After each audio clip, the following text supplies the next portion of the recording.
Hi, this is Phil, and I'm here to tell you all about the Capes and Lunatics Patreon. Don't miss out on our comic book creator interviews, including our monthly Chichester chats with comic book legend D.G. Chichester, superhero movie brackets in our search for the worst comic book movie of all time, and many, many more specials, all completely uncensored. Access starts for $3 a month, full video when you pledge $5 a month. Check out the link in our show notes or go to patreon.com/capesandlunatics. Hope to see you there. That's right, kids. It's another month. You're going to get your answers whether you want them or not. That's right. Another rant. It's time for another. Martha and Maeve have left the building, so we're here to babysit. Free the Southgate. That's right. It's time for the third best Southgate with myself, Lilith Hellfire, and of course... The man, the myth, the legend, Nuff said himself. Illinois' favorite son. A real professor. All right. Oh, well, let me tell you about being a professor and what this is, as opposed to being a doctorate professor with it. Okay, I'm not Charlie. It's not going to happen. Yeah, you I have don't a have question. the right angle, first of all. No, I know. Or the sexy shirt that's pulled up. Oh, yeah. I have a question before we get started, really. Oh. I have a question. Uh-oh. I have a question. Okay. I'm getting people that are writing me questions, not about this, although I could answer them. Let me tell you how to hook up live audio for a panel in Iowa. Is this streaming somewhere right now? yes. Where is it? Facebook, Capes Twitter. Lunatics Yes, Facebook, Twitter, yes. Okay. Is it streaming on the third best page? No. Okay. Because I don't see it on Capes and Lunatics. Is there a lag? Maybe. Probably. Yeah, I know there is a lag. Let I'm me not check sure my how big phone. of it. I'm not sure how big of a lag, but there is a lag. I know that. Okay, because I want to share it. So it won't be live, I guess, on there. But I will be sharing it. So in the future, people that want to jump on and ask questions, there is going to be a lag when we do this. Okay, so I got my questions out. I want to also say something else up front. Uh-oh. First of all, Lilith has an amazing background. That's the first thing I want to say. Amazing. Shagadelic. And then Phil. Cozy. That's what this is about. That's right. But the other thing I want to say is I hated the first two episodes. Oh, thank you very much. I did. They just weren't working for me. They were okay. I hated me in those episodes because it was just too much, like, I don't know. In your head? Well, yeah, and I was trying to figure out what this show was, and I think we've got it. Phil and I did a test run. Look at my hair. Oh, my God. Don't judge me, people. So what we did was we changed the format, and today is going to be the first version of the new Third Best Southgate. The new. Let's see how it goes. I'm excited for it, but just know those first two episodes, I mean, they can go in the trash bin as far as I'm concerned. But what can you do? They're out there. They're in the universe. I don't hide things. Hey. Enjoy. It's a teaching moment. You're like, this is what I had. I didn't like it. I changed it up. No, Yeah. what would be funny if every single episode the format just keeps changing? Oh, wait.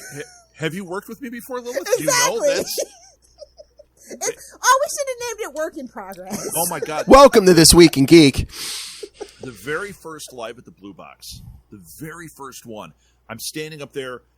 Maeve's in the audience. I don't think we would have Molly's to there, be here. Chris is there. And I was barely friends with Chris. Like, we had just kind of started to become Weren't friends. your parents there, too? I'm sure my parents They're were. always there to watch him, yeah. And Exactly.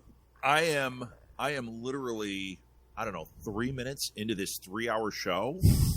And I stop and I go, this isn't working. We need to completely revamp this. Maybe she's like, what are you talking about? She goes, no, you just started. I go, no, I can already tell it's not working. Chris is like, no, keep going. I was like, okay, give me a second. I'm going to rethink this whole thing. And changed a little bit right there. And then it took about, 3 months. And all of a sudden, it finally hit me how it worked. It finally came to me. But, man, I knew it in 3 minutes. Like, oh, God, this is not happening. And it was so funny. So, yeah, I do work that way. And Lilith was there at the dawn of Live at the Blue Box for an interview. And she probably saw some of that happen live in front of her. It's happened on panels as I'm doing a panel and go, no, this this is bullshit. This isn't working. Yeah. So, but I think we got something for this show. I'm excited for it. What a diva! Go back and look at my history. It's his creative process. It might take a minute, but once it hits, it hits. Good. That's what I think. And I did see pictures from that old show. How old was Molly? Because her and Lilith looked about the same size. 6. Oh, okay. That tracks. 6. Yeah, in fact, at that time, that was when she had started her podcast. So Molly comes to Maeve and I. We had started the network, and we're doing all this podcasting, and she's like, she wants to be part of it. And she's a 6-year-old, right? But Lilith met her at that age. She knows she was hardly a 6-year-old, right? It was like a little 40-year-old walking around, sitting there like, darn this 6-year-old mouth. I could get out the words better if I was a little older. And she says, I want to start a podcast in that little tiny, munchkin voice. And we said, okay, what do you want to do? And she said, I want to do a show about Once Upon a Time. And we said, oh, okay, we can do that. And Maeve was like, yeah, we'll watch the show and we'll do a podcast about it. Because that used to be our entry point for people when they came to the network. We would say, do a TV show. Do 12 episodes of a TV show. If it works, it works. If it doesn't, you can bail or completely shift things, whatever. And we said, let's just do 12. We'll do that. Now, we didn't say 12 episodes to her. She said, okay, we got to start at the beginning. Little did we know. We make the agreement. We sit down to watch the show. Little did we know it was 3rd season. We had to watch 4th season, something like that. We had to watch I don't know. It was 70 episodes or something to get the show started. And it's it's going to be fall and the show's going to come back and we have to be ready. And of course, Maeve is a completist as well. So we, with a 6-year-old, watched the entire 3-4 seasons, whatever it was, of Back Once when Upon a TV Time. had 20 plus episodes a season, mind Yes. Oh my God. Little did we know we were getting into it. And, it's go back and listen to those. It's called Ever After, the Once Upon a Time family podcast. Molly's the host. She does the intro and everything. She kind of dictated it.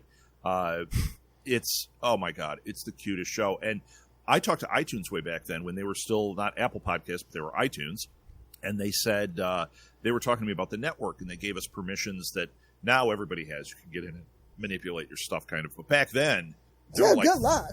There were yeah, no kidding. Well, back then, there used to be a backdoor access. There were 4 of us in the country that were podcasters that had it. People were requesting it. I happen to have one. So I could go in and I could approve my own shows. I didn't have to wait for anything. I could change the artwork. I could change what it said. I could change the order. I could do all this stuff, right? And when I got that, I talked to somebody at Apple, and they're like Big Brother. It's weird. This person knew everything about our network and said, your daughter is the youngest host of a podcast on iTunes at this point. Now, they're younger now. But I said, oh, really? And they said, yeah, there's a kid. And they knew there was a kid that was 7, but your daughter is 6. They knew all this stuff. And they said, you should really capitalize on that. Well, of course, she turned, she got old in the tooth and we couldn't really capitalize on it anymore. Try harder, be younger. But she had to hit double digits, kid. Had to hit double digits, kid, didn't you? Oh, no! For that short bit, she was the youngest host of a podcast on iTunes. So that's kind of a cool thing. And then she came to us and she wanted to do a Doctor Who podcast. And all of her friends didn't even know what Doctor Who was. She knows how to play the old man. She does. Exactly. Oh, no. And then she comes to us, she goes, I want to do a Doctor Who podcast. We're like, okay. And Maeve didn't watch Doctor Who, and I did, of course. And we said, yeah, we'll do it. And she says, I want to name it Cuckoo for Who. And we're like, oh, that's a really cute name. She looks at my wife and she goes, that's a Beatles reference. Like Maeve is an idiot, right? And she's like, Maeve's like, I know what the Beatles are. And she's like, oh, okay. This little 6-year-old talking smack at us. God bless Molly Southgate playing 4-dimensional chess in that house. Oh, please. Yeah, we used to joke that we homeschooled this. No. We were in the room while she was homeschooling herself, I have a feeling. We guided as best we could, but holy moly, this kid is a force of nature, as you know. She's going to Interlochen in a couple of weeks for writing, and she got a merit scholarship for that. And I signed something, so I guess I wrote. I guess I have that talent. I can sign things. No, it's amazing. It's amazing. That's not what this show is about. Well, I guess it was. No, it is, because it's called Third Best Southgate, and you're telling them why you're the third best Southgate. I am the third best. Molly I really am. Molly had to learn how to do this all on her own before she had to get dragged into doing a ROM Space Night podcast. Oh. I know the guy that draws ROM. I could probably get him to make a cover for it. That'd be so cool. I am not doing a ROM the Space Night. I was going to say, Phil, do not. Nope. No. Phil, no. No, not going to happen. All right, so we flipped the coin until finally I lost. All right, so I'm going first. Oh, that sucks. No. All right, so I was going to bring up some current events with you. Mr. Rob Southgate, what do you think about this whole Ezra Miller situation? Is there any way Warner's can salvage this or the Flash movie? What do they need to do? Okay, so this is the new format. You guys are going to ask me questions, and I'm going to spout off about stuff, and I love this. So different. Just because I think that it's different. I haven't heard other people do this, really, so I think this will be cool. Yeah, Rob's never done that. Ezra Miller. First of all, if we could have a neon thing go across the screen that says "Yikes," this whole situation is awful. And not when I say awful and it means good, like, a lot of the movies I watch, and I'm like, oh, this is awful. Yeah, I know. Awesome and awful at the same time. This is awful. Can they salvage this? No. There's no possible way they can salvage this. Basically, this would be like casting Kevin Spacey in the lead and then saying, we're going to put this out there, and the public's going to embrace it, and then it's going to be so good they're going to forget that he's, Kevin Spacey. They can't do that. The problem is Ezra Miller couldn't hold it together long enough to get the movie out to make the money for the company and then fall apart, and then they could recast him. Don't you think they could get the movie together fast enough before he started unraveling? You know what? That's what I wonder. It's only been like 10 years. They had to know. When they had him on Justice League, they had to know, right? So why did they continue down this path? Why did they do this? Unless they were like, well, you know what? We're going to do the Flashpoint story, and we can switch up Flashes when that happens. It's going to make perfect sense. There's a new Flash or whatever. Yeah, but it took you so long to get this damn movie out, and Ezra Miller couldn't hold it together. I don't know what they're going to do, man. Frankly, I think they should. Insurance money, as I've been saying. Yeah, exactly. That's about what they're banking on, but this should have been big money for them. If the movie is good, they did get Michael Keaton back for it. I think he's going to be interesting in it. He's kicking himself now. He's kicking himself. Well, he's also kicking himself because he was in Morbius. Hey, I got a Marvel. Oh, damn it. It was Sony. I guess his agent didn't. He needs to just get a better agent. And credit scene. He does, because Michael Keaton, you're excited when he's in the Marvel stuff. You're excited when he's going to be Batman again, and then it's like they step on a banana peel. It's like you picked the two worst things to do. Batgirl, I don't know what we're going to get there. I really hope it's good, but that's been gestating for so long, and are they going to take the right take on Batgirl? I'm so scared this is going to be hot garbage. They'll just do Killing Joke live action. Yeah, no build up, no nothing. They probably will, and then they'll change the ending and screw it up. Are all their movies still tainted by the Snyderverse? And it is. It is. It is, but he picked out Ezra Miller. That's all I'm saying. He did. Yeah. So that should tell you everything you need to know. Although, to be fair, James Gunn picked out Chris Pratt. So. Yeah. Have you noticed they're doing the Chris Pratt tour of he's not this bad a guy? Listen, mark my words, in 10 years or less, he will be heading up a Pure Flix film. This man is going the way of Kirk Cameron. Oh my Kevin God. Sorbo. Oh my. Don't at me, Dean Cain. You really think so? I know so. His PR has been in such overdrive. There is a bombshell about to happen. He's about to be kicked the hell out of Hollywood. Oh no! Because I agree. His PR they're trying way too hard, and it's like, no. There's literally pictures. They literally met at that church. Right. They can't fool me. I didn't really go to that church. I don't really believe this. It's like, what? I think Disney's already planning, because they said Guardians of the Galaxy 3. Not all of them are making it out alive. So I think. And the flop that was Jurassic Park, where they had to go get poor Jeff Goldblum. Oh, yeah. Yeah. Was that your Jeff Goldblum? Yes, that's what I said. I said I've been working on Jeff Goldblum impression. You just got to throw out, you have to talk really quickly and then throw in some like weird sex sounding noises. Yeah. Shirt and leather pants. Yes. Oh, yes. He was fun in the movie. Oh, yeah. What is this, South Park? I mean, seriously. Hey, screw you guys. I thought I did terrible impressions. Phil, you are a new level of bad impressions. Boy, if you're comparing yourself to me, yeah, that's a low bar, Robert. I love it, man.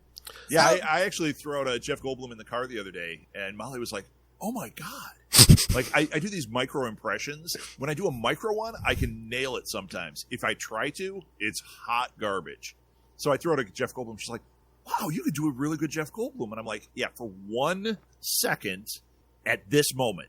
Ask me later, it's gone. I'm melting. Yeah, it's bad. It's bad. Most of my impressions sound like this. Okay, I'm Jeff Goldblum. Chaos. No, South Park's gonna sue you for their impression of Mickey Mouse. Quick, stop. Yeah, right.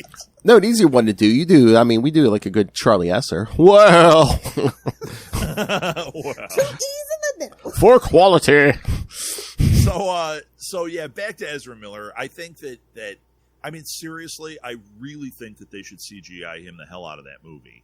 Even if it looks kind of bad, if the script is good enough, the movie's good enough, nobody's going to care. Have you met a DC movie? But it could be From the last decade. It could be.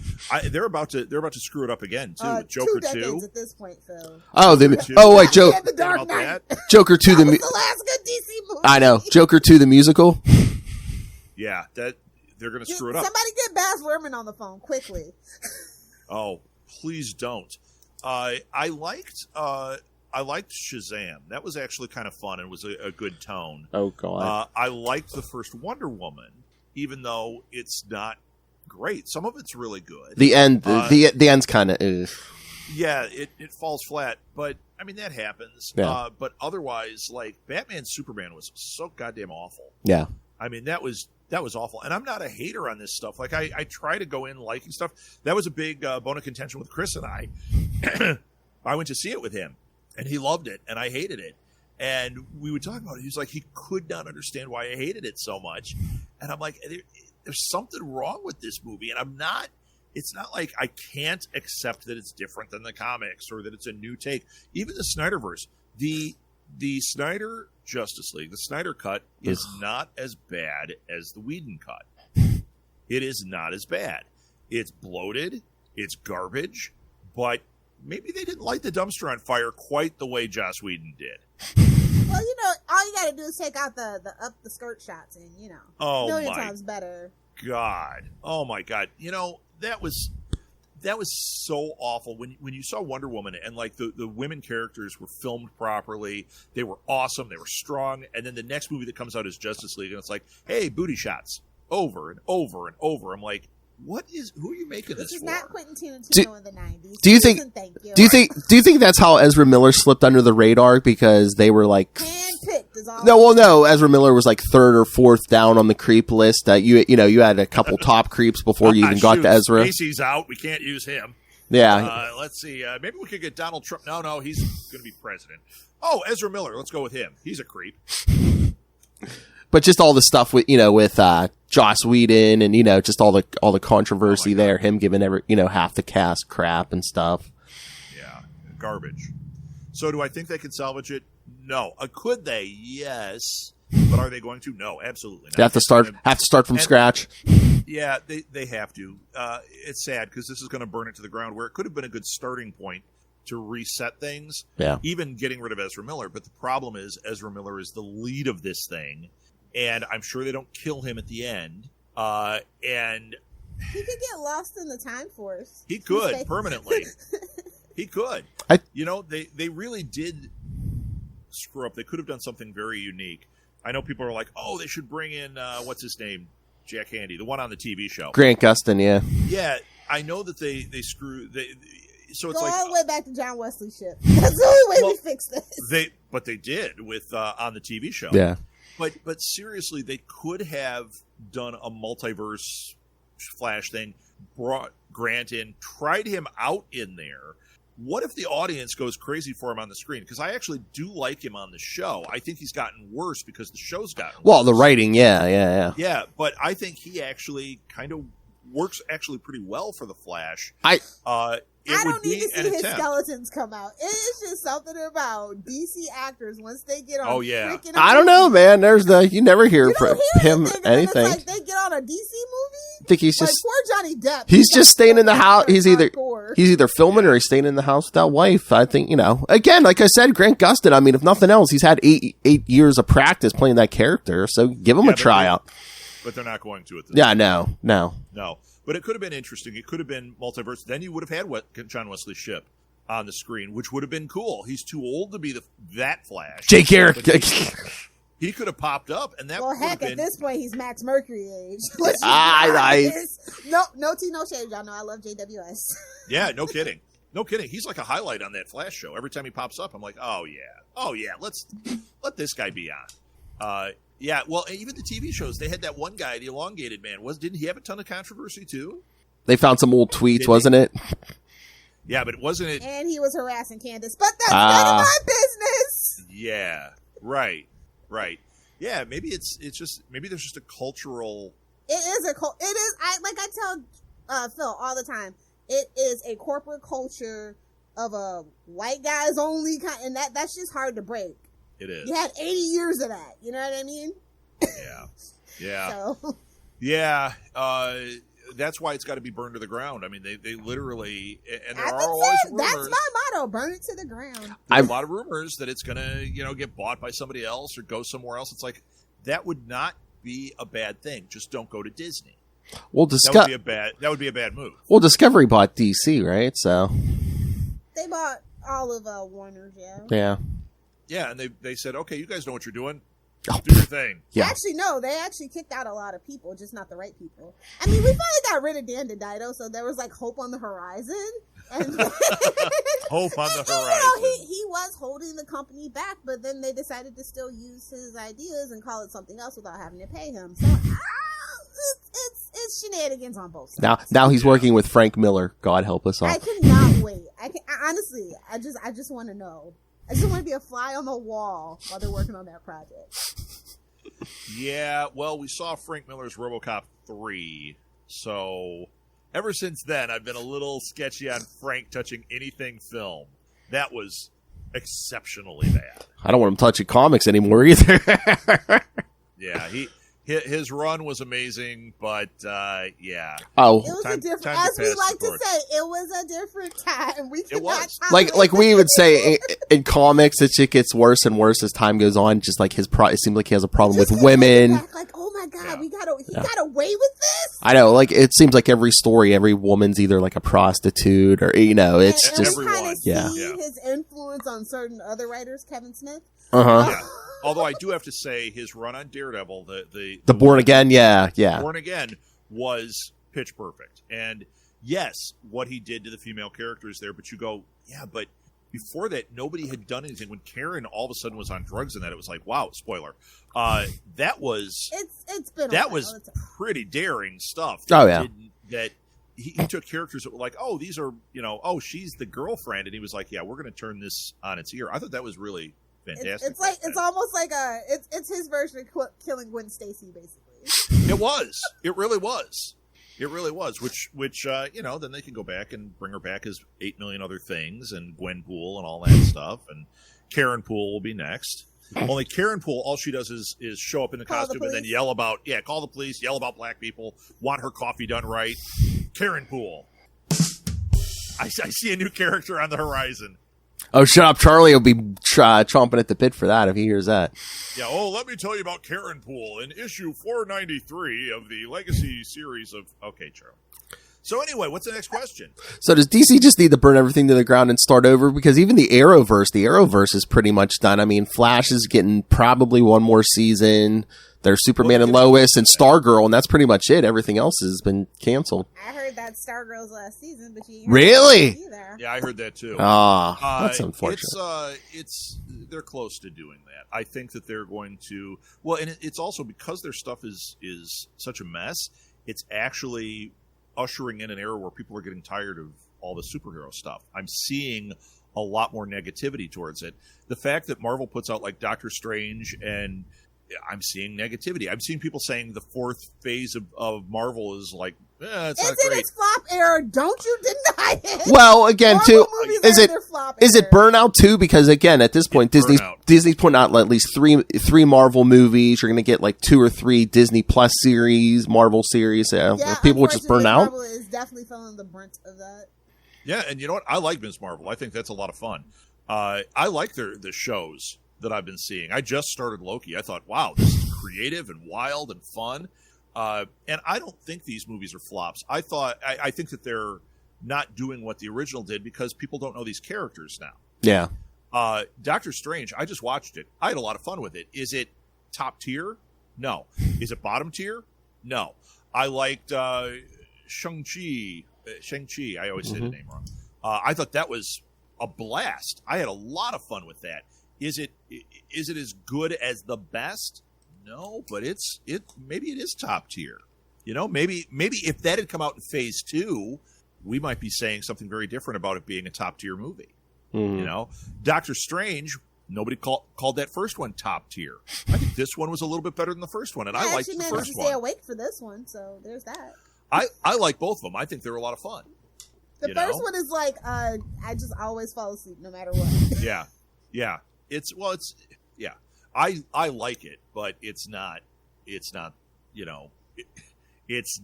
like watching Civil War.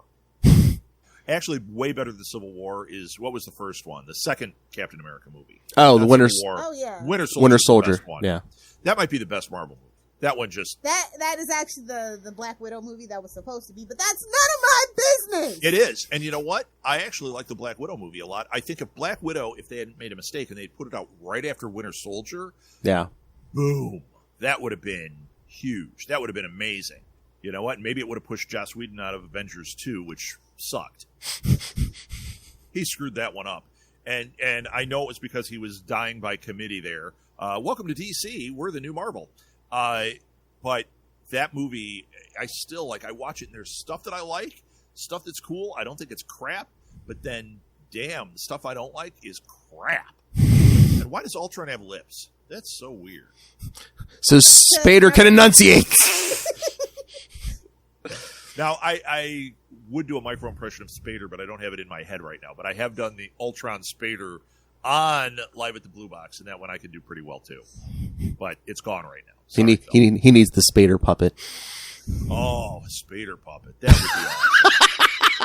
That would be awesome. You know what? You need one of those things you get at like a Ren's Fair where it's a Spader that sits on your shoulder and you control it down here with the little head moves. Spader. All the time. Although I wouldn't want him to be Ultron or Blacklist. I'd want him to be Red from Blacklist. I'd want him to be Spader from what's that one that he did with Robert Downey Jr. Drugs and sex, and you know which one I'm talking about, Lilith. He did it in the 80s, I think. Maybe it was the 90s. Oh God, you're gonna make me look it up. Yes, you're gonna have to look it up. I'm just like I don't know what he's talking about. Sorry, Grandpa. If it's not a John Hughes movie, I don't know. I thought you were gonna say Spader from The Office, Robert California. Oh, I'm there, by the way. Oh, are you? Okay, I'm looking up James Spader on IMDb, and I'm going to say this name, and you're going to go, oh, that one. And it's not Robert California. Although, yeah, love that one, too. Even though everyone hates on that, I think he's great on that show. Oh, yeah. They just forgot how to write that show during his time. Let's see. Filmography, James Spader, actor, and... Less Than Zero. Oh, yeah, okay. Oh, yeah, that one. Less Than Zero James Spader puppet. He was all I think of is Robert Downey Jr. in that movie. He played Rip. He was the guy that was getting him to do all the coke. Well, which seems to as be in real life. As in real life. His third credit on here is cocaine. One man seduction. Yeah.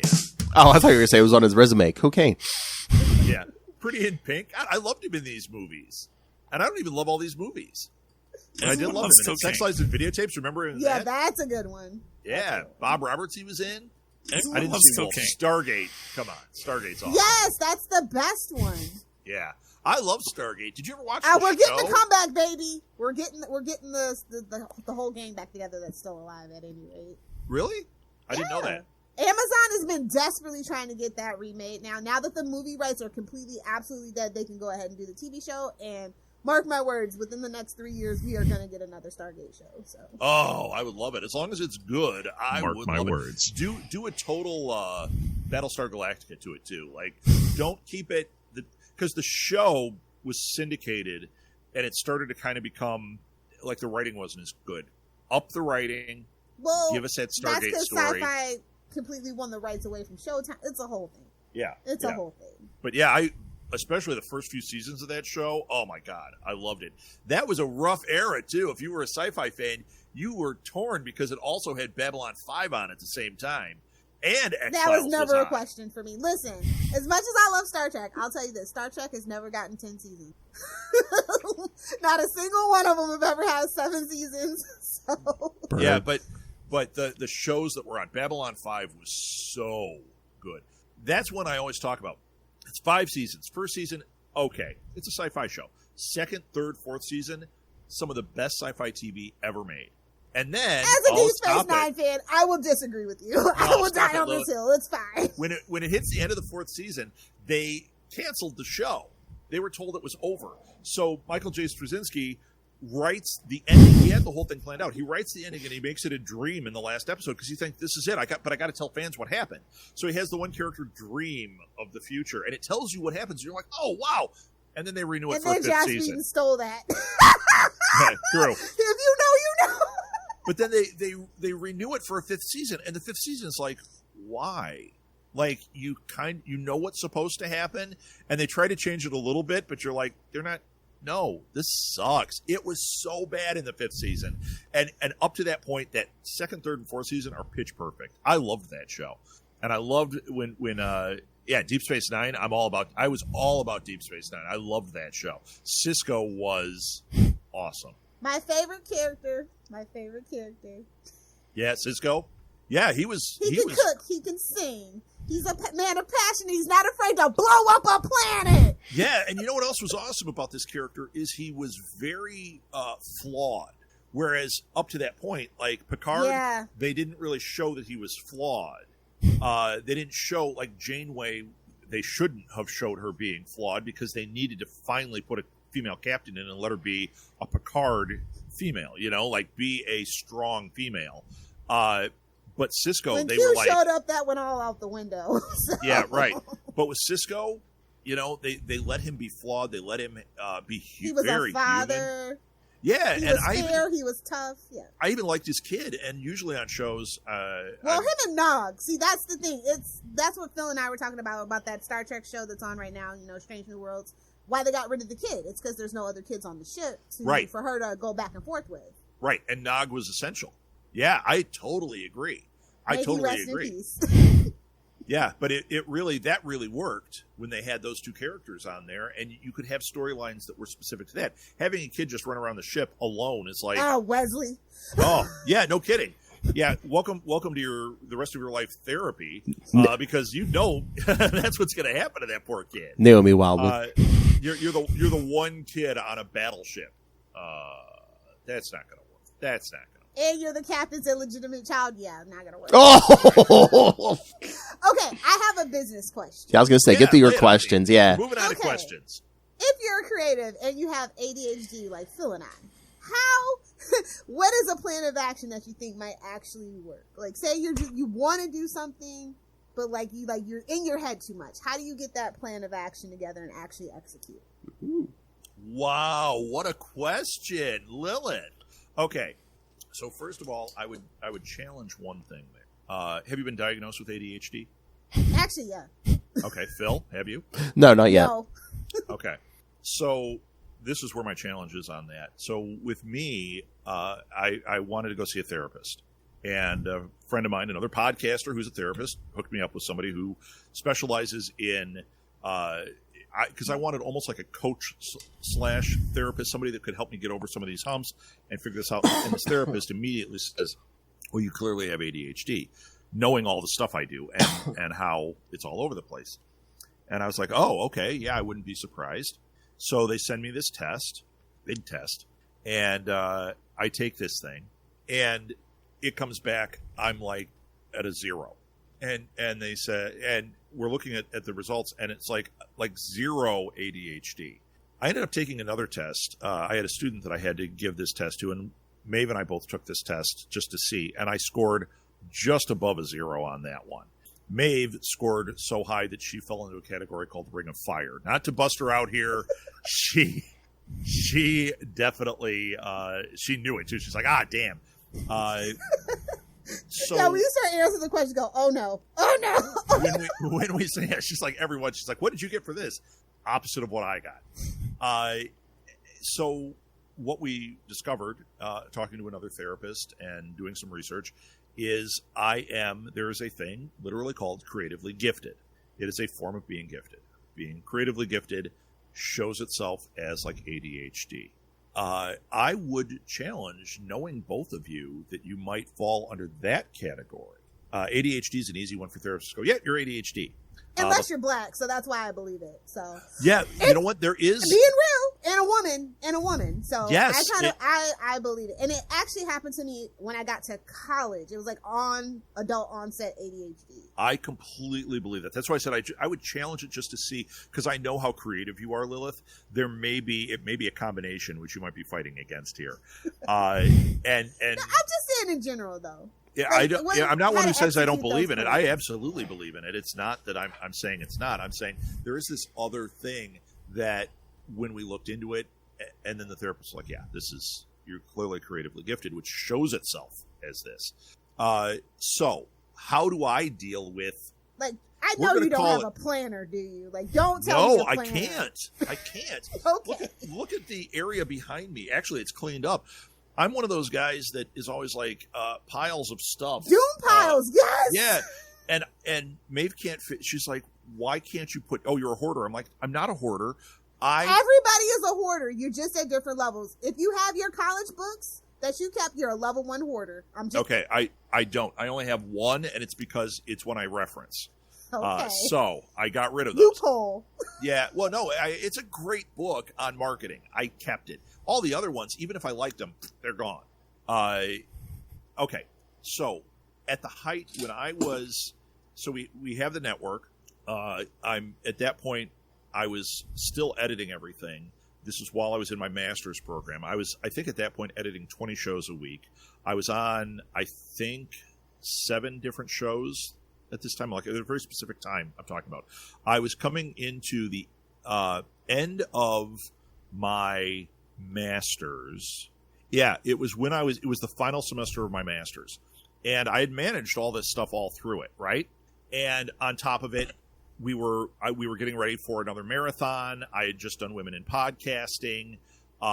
We had the book coming out. Like, all of this was happening at once. All signs that I might be ADHD, because I'm doing like 50 things and can't pay attention to anything. But I was paying attention because, everything we put out came out good, right? Because I just had to do this. Well, I was having trouble, though. And remember, we're driving back from, Molly was in a play, and we're driving back from it. The wolf one, right? Yes, it was that one. And my brain... I know the exact time we're talking about now. Yes, the Winter Wolf. My brain is on fire. I was Ring of Fire at this point. I'm driving, and they're in the car, and they're talking about our performance, and my brain is going... I'm literally thinking about editing, and then it's pinging over to the book, and then it's pinging to what I have to do for school, and it's going ding, ding, ding, ding, ding, ding, ding. Oh, and I hadn't started my thesis yet, but I was going into that final shoot where I was going to have to create this. So I'm just like, it's going everywhere. And Maeve says to me, she goes, okay, I can tell you're not here. And I'm driving. She goes, you're driving. You need to put your head in this. And I'm like, yeah, okay. I said, I'll pull over. You can drive. She goes, no. We're going to talk about this. And what she did for me, and she knows my piles, and she knows all this stuff. And she said to me, this is going to seem so basic. She talked to me about compartmentalization and staying in the now. So when I start to ping, I have to say to myself, I can do this. I'm going to be home at 8 o'clock. I can think about that at 8 o'clock. Until then, I can't think about it. I tried the things of, putting a list, this is my old list, putting a list down and like, here's my day. 9 o'clock I do this. 10 o'clock I do this. I can't make that past the first hurdle. I literally don't know how people do that. I don't either. To-do lists. My to-do lists are funny. I'll make to-do lists. They're very effective for me, but I can't do them in order, and I can't say they have to be done today. If I say Thursday's to-do list, I break it in 1 second. If I just say to-do list, I will accomplish huge things. As you've seen, when we started this network, that was 800 moving parts that most people hire teams to do. And I had this crazy list. I mean, it was pages of a notebook. And every day I'd look at it and go, I could do that one, that one, that one. And I very quickly got through this list that would have choked a horse. It was all about compartmentalization and telling myself, when I start to ping, you can do this at this time. Don't do it now. You can do it then. There's no reason for you to do anything about this. So we still do this. We just did this the other day. Her friend was in a situation where she was kind of pinging about stuff and was driving, and she was on the phone with her, helping her out. And she said to her, okay, there's nothing you can do about any of those things. I know you're thinking about them all, but there's nothing you can do about them until you get where you're going. So right now, when you start to think about that other stuff, tell yourself, no, I'm driving. When I get there, I could take a walk and process if I need to. But right now, I'm driving. Right now, Lilith, you're podcasting. Right? That's it. We're having a conversation. You don't have to think about all the 100 other things that you have to do. Now, is that a solution for ADHD? Absolutely not. I'm not a therapist. I'm nothing like that. But it worked on me, and it's worked on Maeve, who does. Well, that's just it. Her therapist said that hers is not ADHD. She said it's trauma-based, and it shows itself as ADHD. She took the test and got that huge score, and then the therapist said, yeah, that's not really what's going on. And a lot of those things are very like closely connected in the brain. They are. They are. And that compartmentalization. Honestly, I think ADHD should just be put on the autism spectrum, because we always say interests, things like it's all just a spectrum. It is a spectrum. You are absolutely right. And this is a tool. Learning how to ground yourself and go present on it makes a huge difference. We also do another thing, and this is going to sound, I don't know if it'll sound woo-woo. Have you ever heard of tapping? Oh, a little stimming never hurt anybody. Yeah, where you do this. It's an actual process. You tap here, and you tell yourself things, and then you move it up here, then you move it here, and here, and here. It's a whole process. And you listen to a tapping like meditation. For me, when I am pinging all over the place, if I go back and I do just a refocus tapping, it's on an app. Refocus tapping, 3 minutes, 5 minutes, whatever it is. It's like I took an 8-hour nap and my brain is back to normal. So that's what I suggest. If you're having trouble, like, we're all over the place, make a to-do list that's not tied to time. Live out of time like I do. Maybe try tapping. It's a great tool. And compartmentalization. Keep telling yourself, this goes here. I can leave it alone. Because I'm telling you, that works beautifully. Like right now this morning, I've already been working this morning. I'm thinking about some of those other things. And as soon as we started this, I'm like, that's why I had to close that other browser, because people were writing me and I'm like, no, be present, be here. Did that help? Was that a good answer? Sure. All right. It was my thoughts. Exactly. That's all we want. We just want to get in that little nugget of yours. Yeah. Who's got another question? Did you have time for one more, Phil? Come on. Oh, I thought you had more business questions. Whatever you guys want. Me and Rob could talk business for literally 3 hours. Oh yeah, it gets serious. I went to a networking so I'll event. ask him, how are you coming along on the website? What's that process like right now? Trying to design the perfect podcast website. It's gonna drive you insane. I'm just gonna let you know that. How about help Lilith out on that end? No, it's not, because I also know I come from a world of zines and like jazz and punk music. I know that perfection is the enemy of creativity. Progress, not perfection, right? That's what they always say. So, Lilith, I'm going to share with you what the website looks like right now. At the link you put up, I took a peek. Oh, you looked at it. Okay. Yes, for Alley Chats. Yes, that is the prototype. And actually, I improved it again yesterday. Now, here's the deal. That is, I think, a pretty dynamite podcast website. I'm very happy with it. And I've added SEO throughout it. There's a process to all of that. There's a big learning curve. learning how to use WordPress and change things around and all that. Well, but you saw what I did. And I'm not using, I mean, you use a theme. Everybody uses a theme, and then you break the theme. Okay? Yeah. So that's what I did. I broke the theme. And then I started adding things. It is right now, when I say a perfect podcast website, that doesn't mean every element is there. Okay? So there are other things I'd like to add to it, but not on that landing page. I don't want to make it a landing page. That I don't think people really grasp. Like, people think that that's an outdated method. It's not. No, the landing page is critical. You get the landing page right, and then you can create. So that is a landing page for that show. For a network, it would be a different landing page that leads you to that page, and then that page leads you to episode pages and blogs and all the other stuff. It's directing people to where they need to go. That's right. And what and see, the SEO stuff is so important. So I was talking to somebody this week that has a website they just put up, and I asked them about it. I said, "Oh, who'd you do it through?" And they told me, and it was funny because when I asked about their show, I said, "Hey, I want to put a link to something." They said, they gave me their links to like Anchor or Blueberry or something. And I said, "You don't have a," yeah. I go, "You don't have a website?" They go, "Oh, yeah, I do." I'm like, "Why didn't you direct me to the website?" So I went to the website, and it looks okay. There's a lot of things that I would change about it, but it looks okay. But the bottom line is, it wasn't a landing page. You do. And it wasn't a landing page. And they did it through one of these things like Wix or Squarespace, which is what we built our original one through. The problem is, I mean, those things can make them look pretty. Somebody who's skilled at it can make it look really good. Problem is your SEO, how people find you on Google and Bing. You can't get their code out of it. Having their code in there slows it the hell down. You don't have the manipulation you need for the search engine optimization or search engine marketing that you want to do. So it makes it very hard to do those things. They even have programs in that say, optimize with SEO, and you go in there and you can do certain things and you feel like you're really doing these great things. Show me one of those that you go to Google after they've done that and search for that. Search for Podcast Network. Do we come up first? No. It's like 10 pages in because the SEO blows on those services. Now, can they make a good page? It's pay per click. If you know, right. I mean, that at the end of the day, that's what it is. Right. Especially with the way that Google redesigned it, where you go click, like, you're not going to compete with somebody that's had their website on actual internet for 10 plus years. You're just not. You're not. Right. So you're not going to end up number one, even though they all sell it to you like that. But you can be number one for a day if you pay enough. I'm not going to call out any of my old companies, but they spent $1 million to learn that lesson the hard way. To be number one, marketing. Yeah. It's true.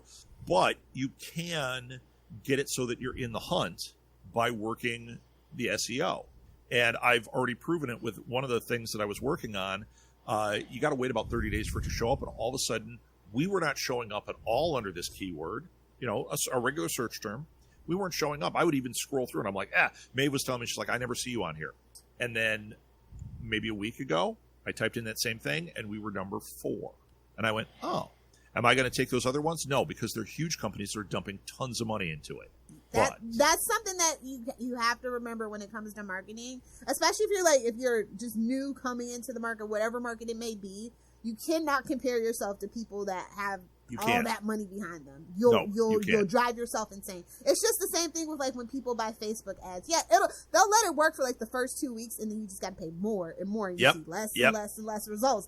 Same thing with Instagram. Now, TikTok's a little different. You actually will see that because it's very hyper focused. Right. Their algorithm actually works. It does. For now. Yeah, until they burn it to the ground, which will happen. Until DC takes it over. The Chinese, they're not letting it go. They got American sweet, sweet, precious, sensitive information. They're not letting that go. No. So yeah, the website is going great. I'm very happy with what I have right now. Is it the perfect one? No. I may have said that trying to I'm trying to develop the perfect.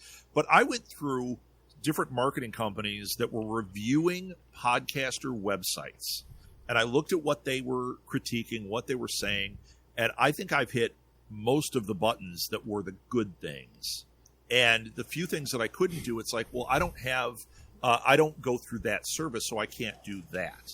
Okay? If I paid for this, I could do that, but I can't do it. And the really funny thing is, some of them that really like this one type of player, a sticky player, Mm-hmm. you can only get that if you're paying through one of these things like Wix. Yeah, they have the mini app, and then for the full thing, yeah. Right.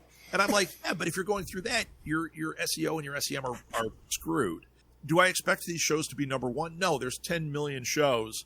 Somebody's going to be number Growing one. by the Somebody's gonna day. be bottom. Yeah, right. But if you can get it right, it gives you a tool that you can use. You're more likely to show up if they type in the right thing. If they type in your name, because right now, if you don't have that right and they type in your name, you still don't show up. But if you get that stuff right and they type in your name, I'm looking for Capes and Lunatics podcast, you show up. So there's a lot of things like that, but then you also got to get that design right, and that's what I've been really working on. I'm surprised Brian Cronin doesn't show up. I had to fire my shot, Phil. I'm not going to say he's stealing our ideas, but Nobody's helped Brian. no, it's just We're kind of in a low key Cold War with Brian Cronin. it's just a giant coincidence that we'll do an episode on something, and then all of a sudden we'll see an article on it. Charlie's his inside guy. Hashtag. Oh yeah, Charlie's. I don't want to. You'll never guess what we're covering this week. I don't want to say he's licking certain parts of his anatomy, but it seems like it. Yeah. Whoa. Yeah. Nobody's helped that Brian. kind of stuff does happen. Maeve just had that with Broken to Brave. Molly went to look it up. Okay, who hands? Okay, I will throw hands. Who was it? Tell me. Tell me. Well, go type in Broken to Brave podcast, and they didn't steal the show. The logo looks the same. Like you got a catfish. You got a catfish. They stole Got the to logo. fry it up, Rob. And Maeve wrote to her right away and was like, hey, you're working with... And her show is like interviewing people with mental health. So it's different than Broken to Brave. But the broken, even the font for Brave is the same. And we're like, you know what? The best part is Maeve was right away. She goes, our logo sucks. We were going to change it. So, nice job stealing a sucky logo. But we've had a lot of that where even, I think I mentioned this before, where we used to use the puppet in our live shows. And then there was a guy that was on one of our live shows. And notice his show now, he has a puppet as a regular character. And I'm like, I know where you got the idea, because you were on the show when we were using the Edward puppet. Just seeing those little things. But everybody steals from each other. Oh yeah, You have to make it your own. Right. And if you make it your own, that's all good. And you know what? I've stolen plenty of things because you get an idea and you're like, hey, that's a good idea. What can we do to adapt it and change it to our own thing? So starting next week, the Lunatics and Capes podcast is going to be on the Southgate Media Group network. all shot from Good below. luck finding somebody crazier than me. All shot from. Good luck. Well, if you know me, I'll get you. All shot from below his chin. That's right. It's going to be The Dutch Angle podcast. That's right. But I'm going to get it's going to be the opposite. So instead of two like white guys and you, we're going to have I've got a black guy, I've got you, and then we've got Charlie, because of course I got to bring Charlie too. Somebody get Maz on the phone. Actually, I could put together a show that would knock your socks off. A friend of mine, you would be like, "Oh shit, amazing," but I'm not going to do that. I'm telling Maeve. That's it. Yeah, I'm in trouble. Yeah, she's like, she knows that at some point the 2.0 version of our network will resurface, but it's not going to be that day. The day that happens, you're like, hey, you're going to get a shovel in the back of your head, and I will help her. I will help her. No, we're never going to do it that same way. It's never going to happen. And with all I'm doing with the consulting and that, I don't have time. But notice if you notice, you're getting a shovel in the back of your head. Well, you know how you can tell? Go look at our private group. The logo changes.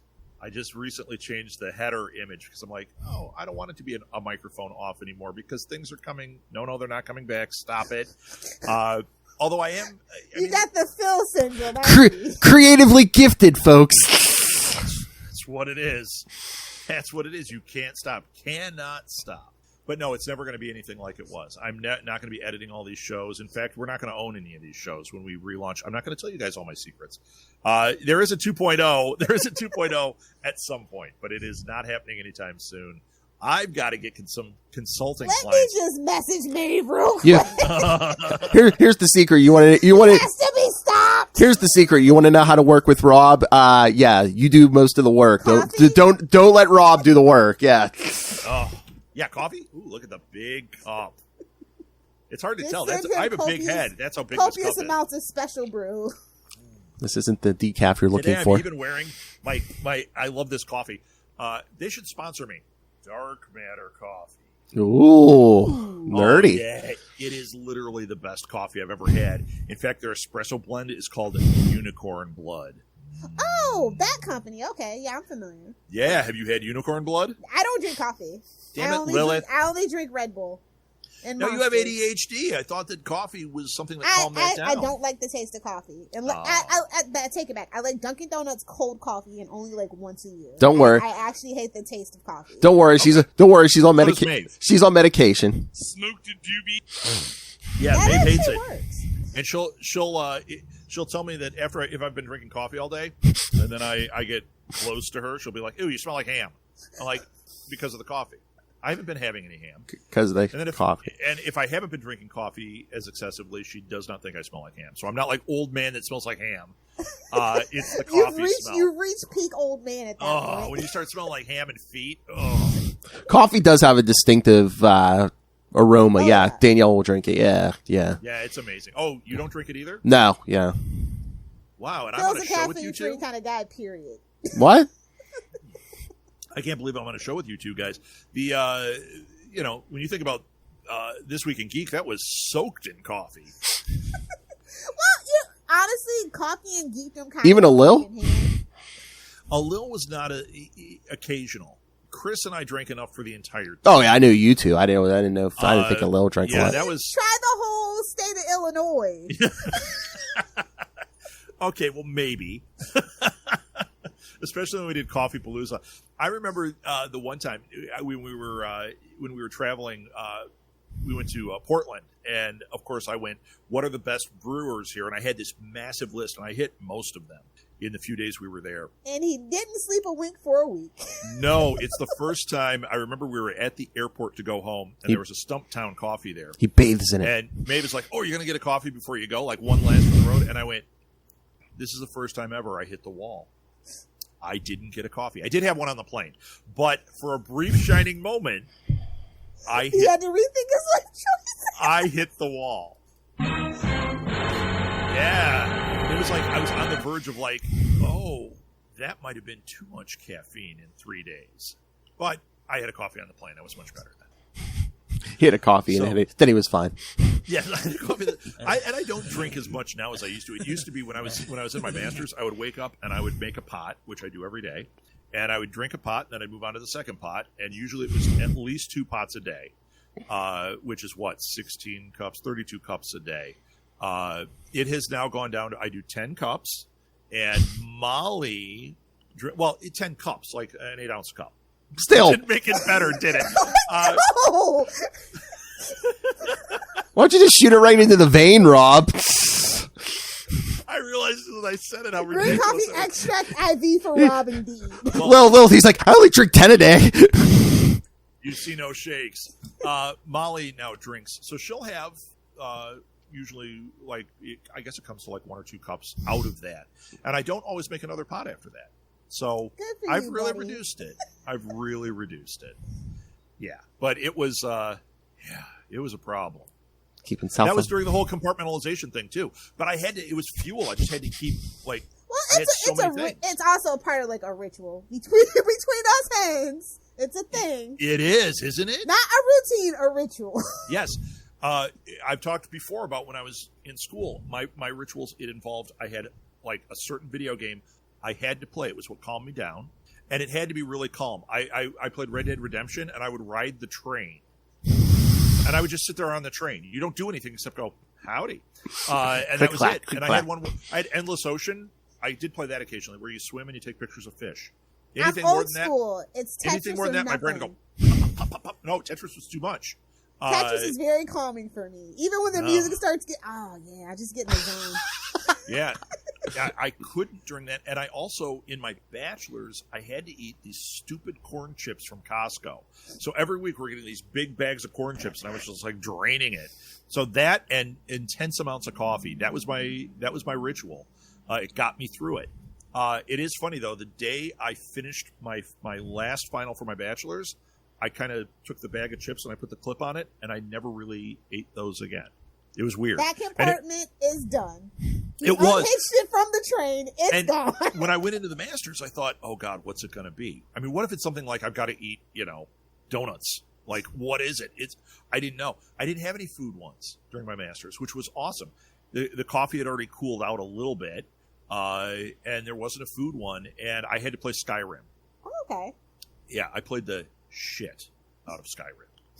As you should, as anybody should. It's a perfect game. And well, next to Elder Scrolls. I never finished it. I did the DLC stuff, which the DLC was amazing on that game. I never finished it because I'm did you mod Skyrim? No. I know, but yeah, I've got a stack of shame. I want to play what they've sent and go through it. Like I'm playing Guardians of the Galaxy right now. It's really fun. It's a little on the rails for me, but I'm enjoying it. I think it's a well done game. I don't get to play that much, so I like story driven. I don't need to do all the modding. If I'm in the mood, I might do a shooter. But the last time I went to do a shooter, I did a Call of Duty, and it was like I can't play with these kids. I'm over no, I Call can't of play with Duty, the kids. Battlefield. It's all the slurs. It's like, where's your mom? Yeah. Where's your mom? Oh yeah, we played one night. I was with my nephew, and we went on one night to play Call of Duty, and we ended up in a room, right? And some guy got on there, and he started swearing and yelling at us, and we're like, wow. And then I'm like, okay, I'm not gonna deal with getting yelled at like this. And then I hear him yell at his kid. There's a little kid in the room. And I finally went, hey, dude, not to tell you how to parent, but what you're saying is upsetting me. And at that point, I'm in my 40s. You got a little kid in that room. I really wish you'd cool it out. F you, blah, blah, blah. And I'm like, holy cow. Your adrenaline's pumping from this game. You need to settle the farts down, dude. Yeah, that was kind of the end of me doing those kind of things. The other one was so when Halo 2 came out, this is how old we're talking. No, Halo 3. Oh, okay. That makes it a little better. Halo 3 comes out, and I've got the 360. I got the Red Ring of Death from it twice, okay? That game in particular. But they did an early release on it, so I played the game. That was your first mistake. Well, no, it was great. I leveled up everything really fast. I was having fun with this pre-release, right? Then I went and I did the online, and I was playing it online with other people. Then I went on day and date. I start the game up, go into the online thing, and it's like day and date. I'm already so far behind because all these twerps are like killing this game, swearing at you and like just sniping you like crazy. And I'm like, this is no fun. This is not fun. And that's why I play The Sims and Animal Crossing. I understand. Lilith, do you know Teresa from our network? Samson? Yeah, yes. Salmons. There we go, yeah. Do you connect with her? Every now and then. Did she play The Sims? Because I need more Sims people. No, Animal Crossing. Oh, okay. She is deep in Animal Crossing. I'm just a noob. Oh, you should totally connect. You would love Teresa. And Teresa when the Switch finally got a OLED screen, that's when I decided to buy it. So we won't buy it because we know it would become an obsession in this house. Not with me. There are two other people here. Sims became a problem. So we had to cool that. Although we do have great stories of her drowning clowns in the pool and stuff. She was actually. I was down in our store. We lived above our store at one point, and she was up there playing Sims one day, and I get this call. She's in tears. I thought somebody died. Yeah, her Sims character. Sim died. Yeah. She accidentally killed her Sim by setting it on fire. Got it too close to the fireplace and whoosh, and it died. And she's like, "Oh my god, my Sim!" And then for a while afterwards, we'd be sitting there like I'm watching TV. She's playing Sims because it's like an addiction. And she would like all of a sudden go like, ah!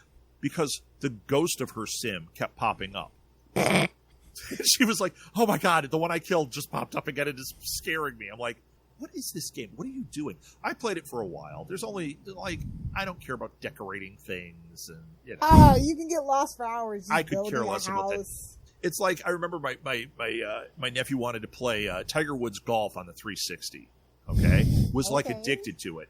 Golf on video can be kind of fun. Golf in real life is stupid. I mean, for me. Top Golf would like to have a word with you, first of all. You know what? I might have fun with that. I don't know. I just don't. To me, it's not what I'm into. I've said that before about sports, and then I don't care. If you're into it, great. I think it's kind of Not my thing. Oh my God, So- that episode of South Park was on last night where they're playing the Tiger Woods game, but it's just him fighting the wife the whole time. That's awesome. Now that's how you make a golf game. I might play that. At the press conference. Is there a button that says Baba Booey? You just keep hitting that. It yells out Baba Booey and it interrupts the game. So we go to play Tiger Woods. He's talking about. Oh yeah, we got to play. I'm like, okay.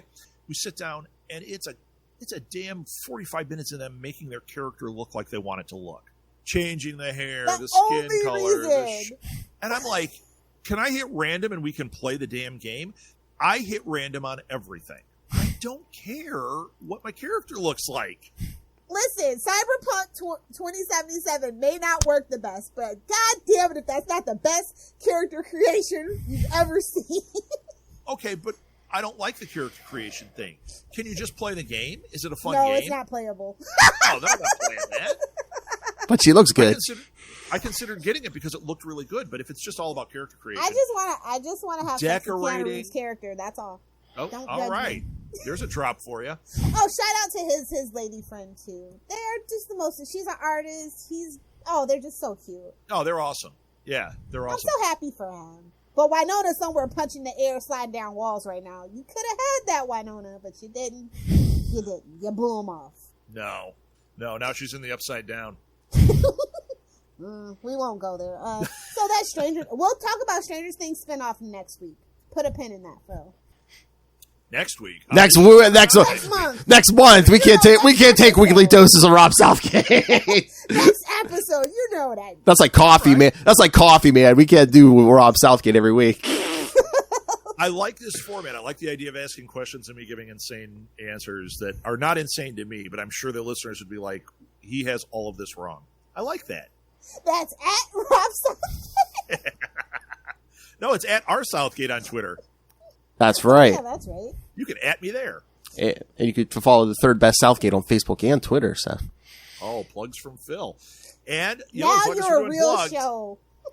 as long as we're doing plugs, check out, I now have SouthgateSmallBusiness.com and thepodcastprops.com. It's funny, the podcast stuff, I get a lot of questions about, but everybody that's hiring me is for Southgate Small Business. Oh, And- how did your real quick? How did your seminar go? Oh, it went great. The webinar that I was doing? The webinar or the live webinar. talk I did? Okay. The webinar. First, let me tell you the live talk was interesting because we get there and I broke it immediately. I'm like, I'm not using a PowerPoint. I'm just going to go up and wing it about this. It was about starting a podcast for businesses. And it turned out there were 6 people there, small group. And the first person that asked me a question, they were all varying degrees of either they podcasted or they had a business and they were interested. And I broke it. I made it into a session. I just was like, let's just talk. So I asked questions and answered questions the whole time. It was actually pretty incredible. And I got some client action off of it, people that wanted to do some free sessions. And hopefully that's going to lead into some paying sessions. But that is something that I do offer. So if you're somebody who's got a business, wants to know about marketing, whether it's social media, digital marketing, I'm helping somebody actually put out a self-published book, which has become pretty great, and I help them with their Kickstarter. Like, I do all these Are different you things. allowed to say what genre? Because depending, book? that's a tough go. The book? Yeah. Yeah, absolutely. In fact, I'll tell you the Kickstarter. The Kickstarter, it's a therapy book about Lord of the Rings. So he's a licensed therapist who, during COVID, was watching Lord of the Rings and said he was just noticing all these things that could tie back to mental health. So he wrote a journal that ties Can you back in. prescribe And me second breakfast? That's all I need to know. I just need a prescription for second breakfast. I'm on 4th C's. So yeah, it's really fantastic, and I've been helping him with that. It's really great. So that part of my business is really great. It's called Southgate Small Business. So if you have something that is marketing related, content related, something that you want to put out there, it's great. And then Podcast Profs, that's about educating people that typically it's supposed to be for people that are already established podcasters that are like trying to like figure out their social media, figure out their game. How do I get engagement? How do I do a live event? That's what I was helping somebody with today. All the advice they got on equipment for live events was wrong. Of course. Wrong. And I said that to him when they were writing to me, and they gave me a couple of things, and I said, everything you just said is wacky. And it was what they were told. And I said, we need a free session, and I'll tell you how to do it. And she was like, oh, awesome. And then she wrote me a bunch more that I haven't read yet because I was talking to you guys. So I encourage you, if you have questions about it, sign up for the free session. You can go to Southgate Small Business or the Podcast Profs and just hit free session. I don't do a big close on you or anything. You get 30 minutes where we really dig into it. It actually is 45 minutes because we take about 15 minutes kind of getting to know each other, and then 30 minutes of like, you can do AMA, we can do it on a specific topic. It's really awesome. Now, the webinar. The webinar I did not get a lot of people for, so it almost was that same thing. I had a PowerPoint all set up that I did go through, but I really made it personal.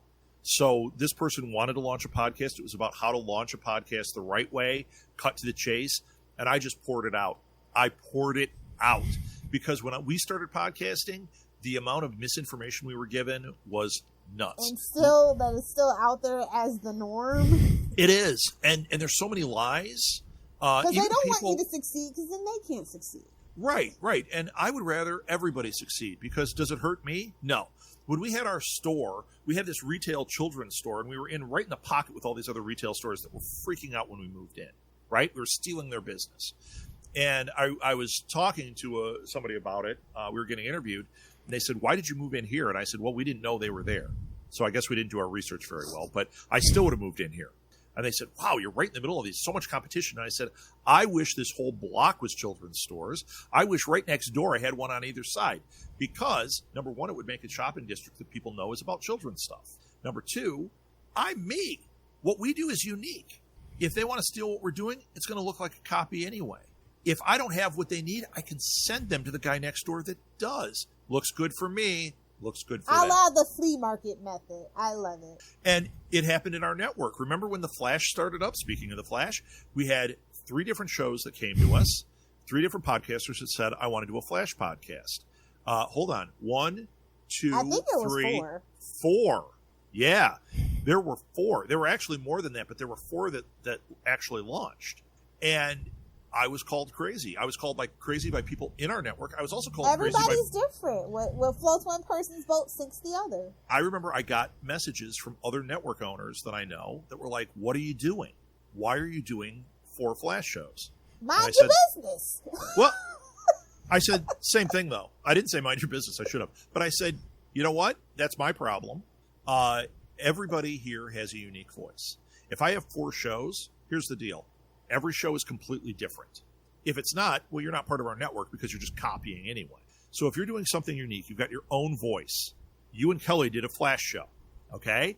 Phil and Zach, his BFF, did a Flash show. We had these guys from Wisconsin, did a Flash show. They were all completely different. Oh, yeah.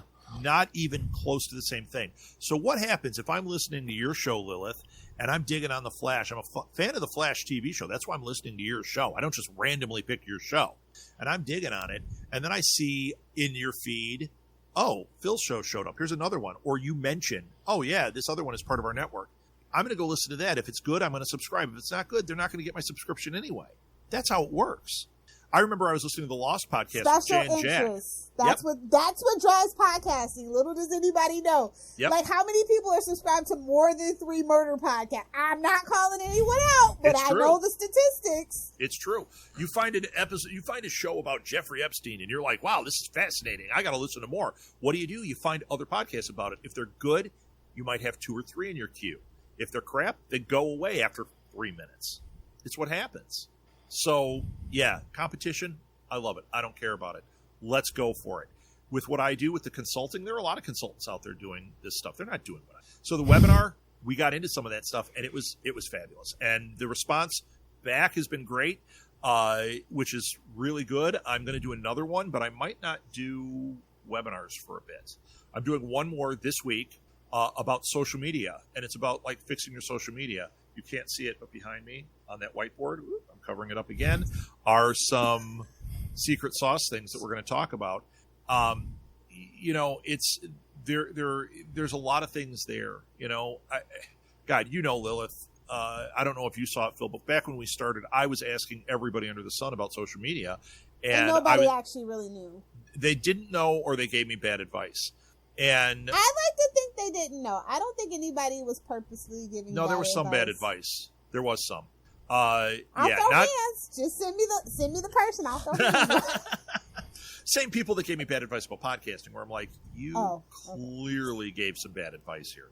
But a lot of people just didn't know, or they don't understand that it's from their perspective. They think it's a blanket. This is how it works. So when I teach it, it's not about, here's a blanket, this is going to work for everybody. It's about, here's a way that you can do this to get control of things. Here's how you can optimize to get control. Here's a way that you can create a strategy or understand what that is. I'm working with somebody right now.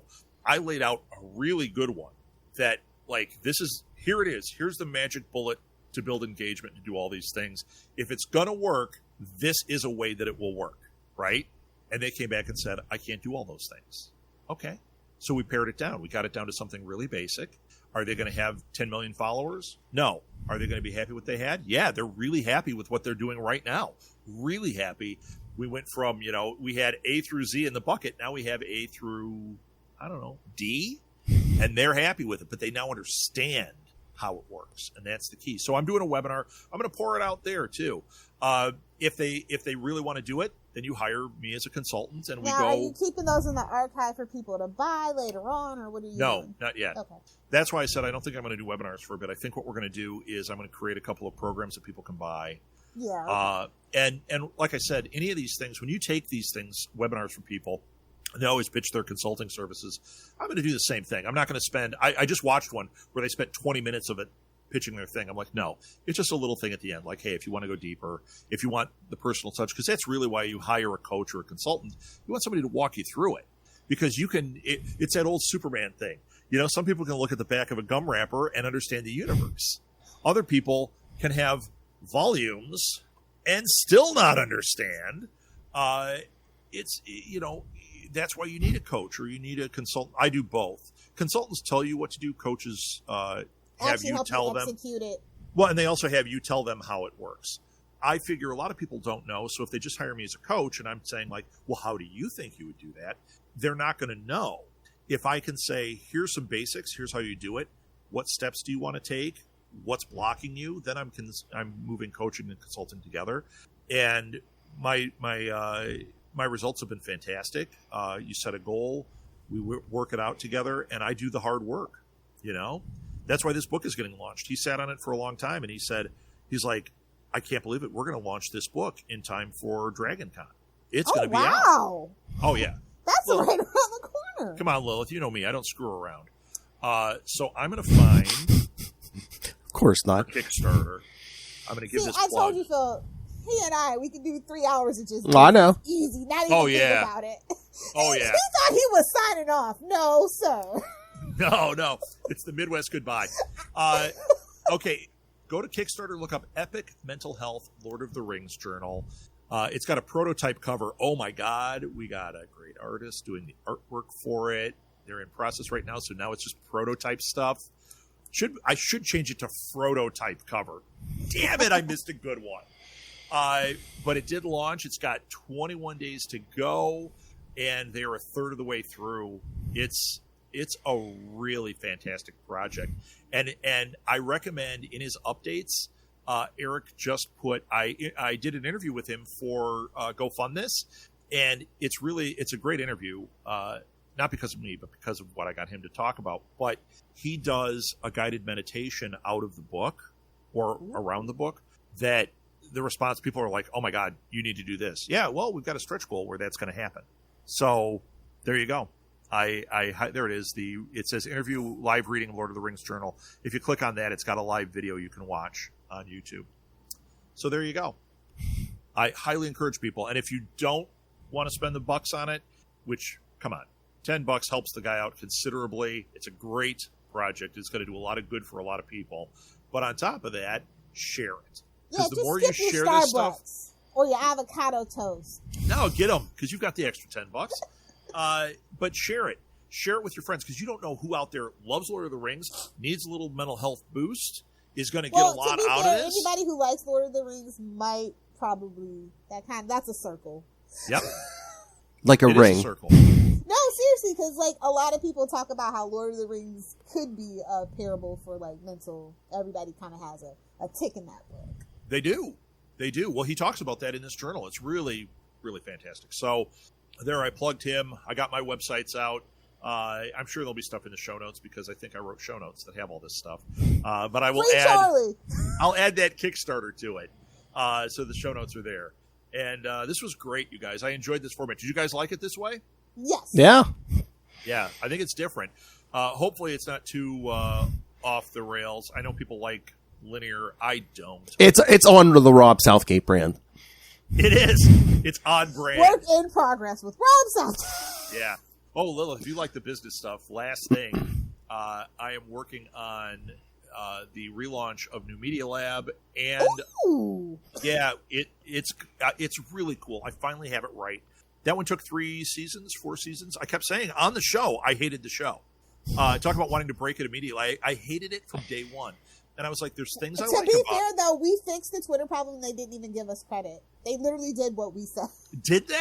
Yeah, they took, like, the names don't count as characters. Like, all that stuff that we said, they actually do on Twitter now. So fantastic. Well, that was like 10 years ago. They finally... There's a quote, I fixed Twitter, Rob Southgate. No, I think Lilith fixed it. Or did I? Run with it. We fixed it together.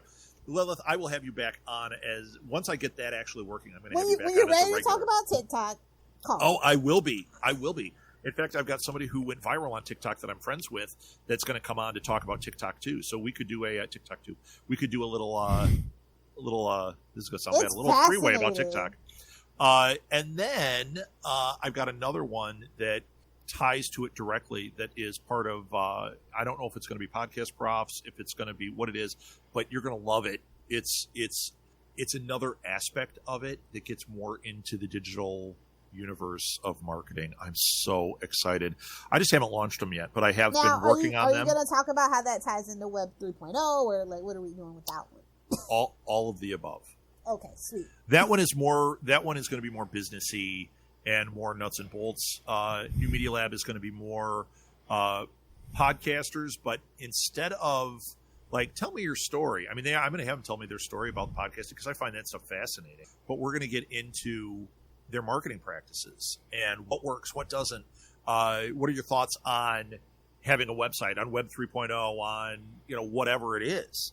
What your thoughts on TikTok? I mean, I think how fascinating if you get a podcaster that's doing well with TikTok to have them come on and actually talk about it, and I'll get honesty out of it. I think that's going to be cool. No podcaster does well with TikTok. They don't. It's just like I was saying with the website. I will save that for when you have me on. But yeah, like I said, it's very fascinating. They don't have it right. I have some thoughts on how I'm going to do some TikTok stuff, and it's not going to involve me dancing. It's not going to involve me like showing hairy cleavage because that seems to work. That seems to work on people would claim you're ripping off Charlie Esser if you did that. Yeah, I'm going to go throw up now. It's going to be. I've got some ideas, but that's why I've got a TikTok, but I haven't launched anything yet. I think there's a way to utilize it for podcasters. Listen, I'm gonna give you this one tip for free. Yeah.